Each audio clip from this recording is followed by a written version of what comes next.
This is Democracy Now!, democracynow.org, The War and Peace Report. I'm Amy Goodman with Juan Gonzalez.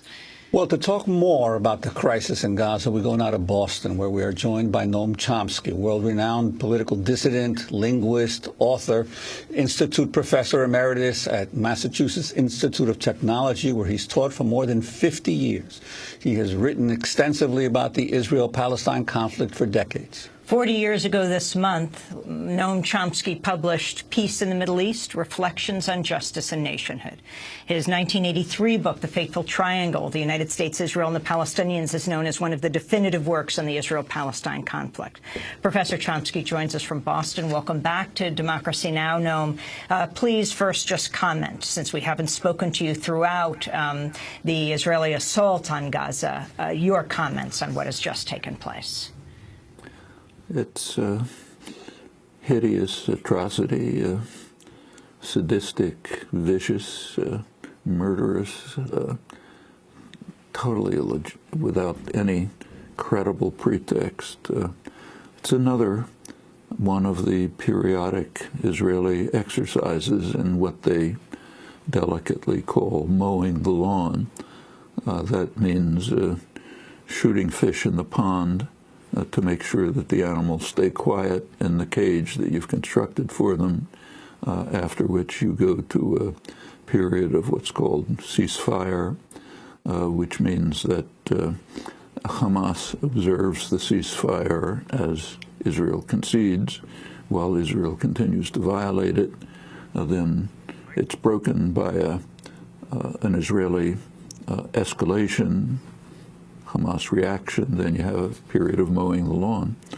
This one is, in many ways, more sadistic and vicious, even than the earlier ones. And what of the pretext that Israel used to launch these attacks? Could you talk about that? To what degree you feel it would have had any validity? As high Israeli officials concede, Hamas had observed the previous ceasefire for 19 months. The previous episode of mowing the lawn was November 2012. There was a ceasefire. The ceasefire terms were that Hamas would not fire rockets, what they call rockets, and Israel would move to end the blockade and stop attacking what they call militants in Gaza. Hamas lived up to it. Israel concedes that. In April of this year, an event took place which horrified the Israeli government. A unity agreement was formed between Gaza and the West Bank, between Hamas and Fatah. Israel's been desperately trying to prevent that for a long time. There's a background we could talk about, but it's important. Anyhow, the unity agreement came. Israel was furious. They got even more upset when the U.S. more or less endorsed it, which is a big blow to them. They launched a rampage in the West Bank. What was used as a pretext was the brutal murder of 3 settler teenagers. There was a pretense that they were alive, though they knew they were dead. That allowed a huge, and of course they blamed it right away on Hamas. They have yet to produce a particle of evidence, and in fact their own highest leading authorities pointed out right away that the killers were probably from a kind of a rogue clan in Hebron, the Qasmi clan, which turns out apparently be true. They've been a thorn in the sides of Hamas for years. They don't follow their orders. But anyway, that gave an opportunity for a rampage in the West Bank, arresting hundreds of people, re-arresting many who had been released, mostly targeted on Hamas. Killings increased. Finally, there was a Hamas response, the so-called rocket attacks, and that gave the opportunity for mowing the lawn again. You said that Israel does this periodically, Noam Chomsky. Why do they do this periodically? because they want to maintain a certain situation. There's a background. For over 20 years, Israel has been dedicated, with U.S. support, to separating Gaza from the West Bank.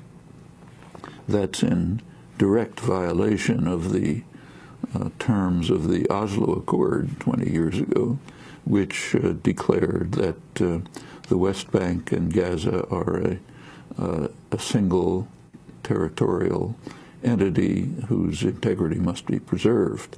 But for rogue states, solemn agreements are just an invitation to do whatever you want. So Israel, with U.S. backing, has been committed to keeping them separate. And there's a good reason for that. Just look at the map. If Gaza is the only outlet to the outside world for any eventual Palestinian entity, whatever it might be, the West Bank, if separated from Gaza, the West Bank is essentially imprisoned. Israel on one side, the Jordanian dictatorship on the other. Furthermore, Israel is systematically driving Palestinians out of the Jordan Valley, sinking wells, building settlements. They first call them military zones, then put in settlements, the usual story. That would mean that whatever cantons are left for Palestinians in the West Bank after Israel takes what it wants and integrates it into Israel, they would be completely imprisoned. Gaza would be an outlet to the outside world. So therefore, keeping them separate from one another is a high goal of policy, U.S. and Israeli policy. And the unity agreement threatened that, threatened something else Israel has been claiming for years. One of its arguments for kind of evading negotiations is how can they negotiate with the Palestinians when they're divided? Well, okay, so if they're not divided, you lose that argument. But the more significant one is simply the geostrategic one, which is what I described. So the unity government was a real threat, along with the tepid but real endorsement of it by the United States, and they immediately reacted.